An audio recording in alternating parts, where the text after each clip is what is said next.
Okay, after liberation, right,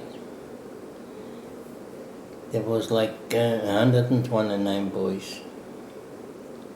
And the French government, the OZE, if you ever heard of it, it's an orphanage, Jewish orphanage. They came there and they took us to France, the orphanage. We came there in 1945 in June. Never stayed in the orphanage, right? Now I knew my father, and my father had brothers and sisters in America, in New York, right? And one day, somebody came to the orphanage in front over there and asked if anybody's family in America, from America.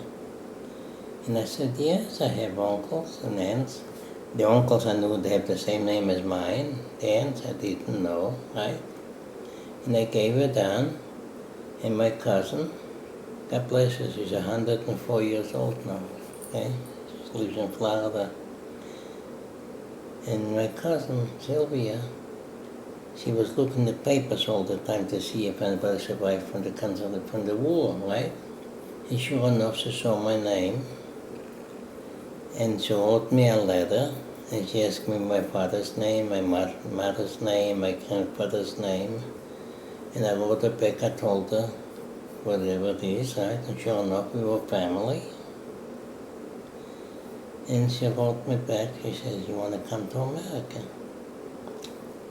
I didn't have no family, right? I didn't know my father and my brother survived. They were liberated in Dachau, because it took me away from them. And I says, and after the war, they were liberated in Germany, but by the Russians. And after the war, they went back to Lithuania. And they were stuck over there, they couldn't get out, in Creighton. And I said, yeah, and I told my cousin, yes, I would like to come, I didn't have nobody. And sure enough, it took about a year, a little more than a year. And in April 15, 1947, I came to America, the greatest country in the world. Proud to be an American. And that's where I stayed. I lived in Brooklyn.